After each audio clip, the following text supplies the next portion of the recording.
जय हिंद दोस्तों। स्वागत है आप सभी का हमारे पॉडकास्ट के नई सीरीज में जिसका नाम है skill for defence.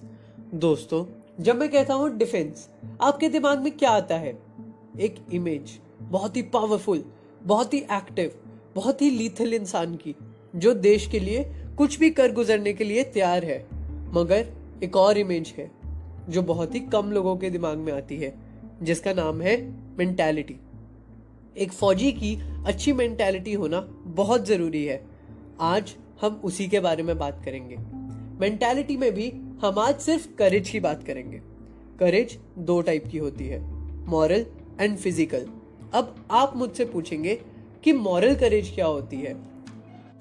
Moral courage होती है एक्शन लेना बिना उसके कॉन्सिक्वेंसेस के बारे में सोचे, या फिर फर्क करना कि क्या सही है क्या गलत। हम में करेज होनी चाहिए कि हम खड़े हों बिना सोचे कि हमारे सीनियर्स क्या सोचेंगे, हमारे जूनियर्स क्या सोचेंगे, या हमारे कोर्समेट क्या सोचेंगे। हमें एक अपना स्टांस लेना चाहिए। अगर हम स्टांस नहीं लेंगे तो हम एक यस मैन बन के रह जाएंगे। अब यस मैन क्या है? हमारे फील्ड मार्शल थे सैम मैनेक्शॉ। उन्होंने एक बार कहा था, a yes man is a horrible man, he must be shunned, he is a disgrace. He may become a minister, a field marshal, but he will never become a leader. He will be used by his superiors, disliked by his colleagues, and his subordinates will never respect him. इसका क्या मतलब है? इसका मतलब ये है कि अगर आप yes man यानी हाँ जी सर हम ये करेंगे, हाँ जी सर आप सही कह रहे हैं, और अपना व्यू पॉइंट नहीं रखेंगे चाहे अगला वाला गलत ही कह रहा हो, तो आप एक यस मैन कहलाएंगे। हो सकता है आप उससे officer, chief of defence staff या फिर प्राइम मिनिस्टर बन जाए, मगर आप कभी अच्छे लीडर नहीं बन पाएंगे। और एक अच्छे लीडर नहीं बन पाए तो आपको फौजी कहलाने का कोई अधिकार नहीं है।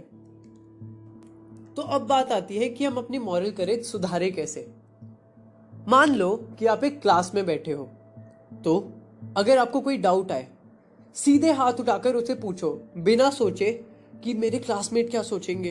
हाँ, कहीं ये वो ऐसा तो नहीं कहेंगे कि क्या घटिया डाउट पूछा है इसने। नहीं, वो आपका डाउट है, वो at the end of the day आपको ही बेनिफिट करेगा।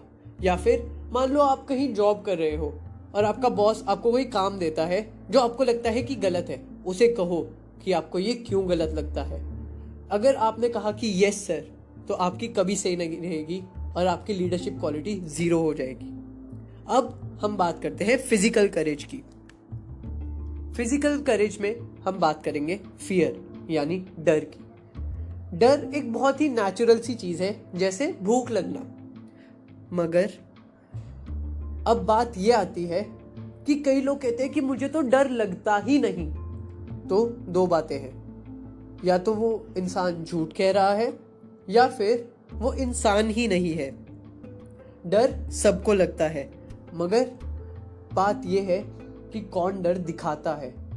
हो सकता है कुछ हुआ हो जिससे आपकी टांगें कांप जाए, आपके दांत बजने लग जाए, मगर अगर आपके फेस पे वो कॉन्फिडेंस, वो स्माइल है, तो आप उस सिचुएशन से बहुत आराम से निकल सकते हैं।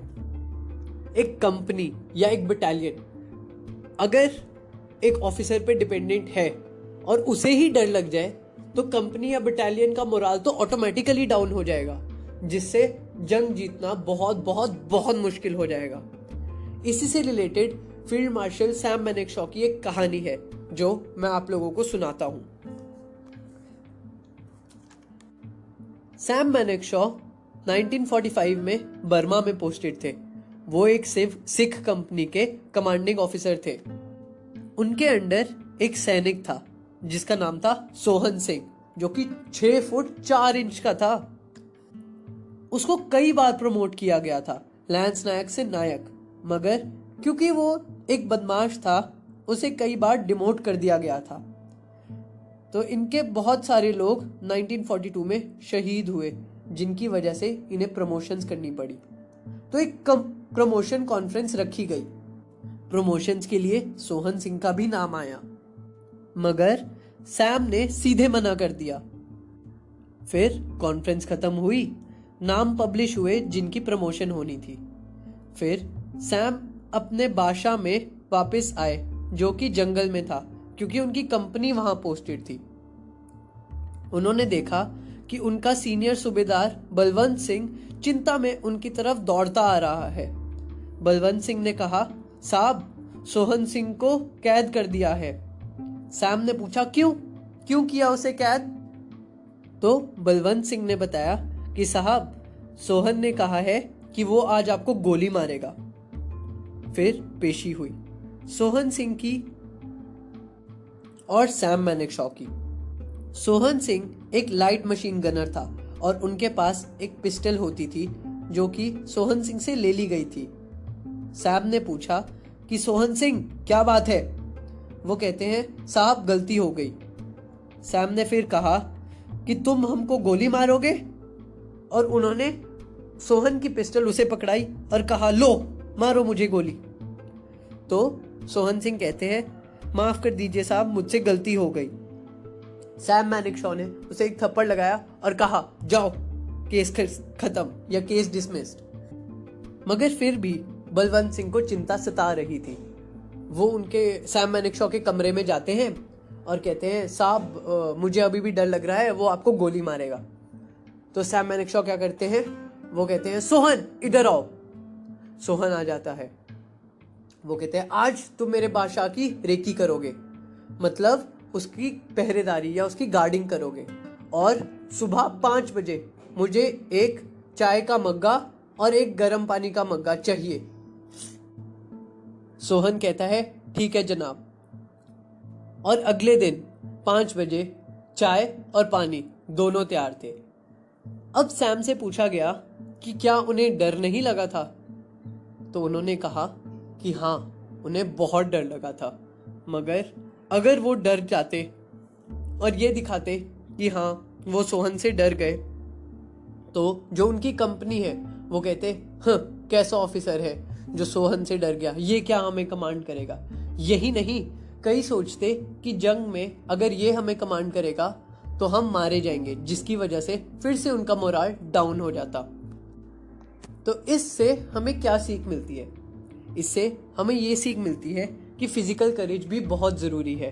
अगर आप अच्छे लीडर हैं और आप में फिजिकल करेज है, आपकी पूरी कंपनी आपके साथ रहेगी, आपके लिए जान देने के लिए तैयार रहेगी। तो आप सभी भी इसी तरह अपने करेज पर काम करिए और अपने सपने को हकीकत में बदलिए, क्योंकि वो सपना ज़रूर सच होता है जो कि खुली आंखों से देखा जाए। आज के एपिसोड में इतना ही। मिलते हैं आपसे अगले एपिसोड में। जय हिंद।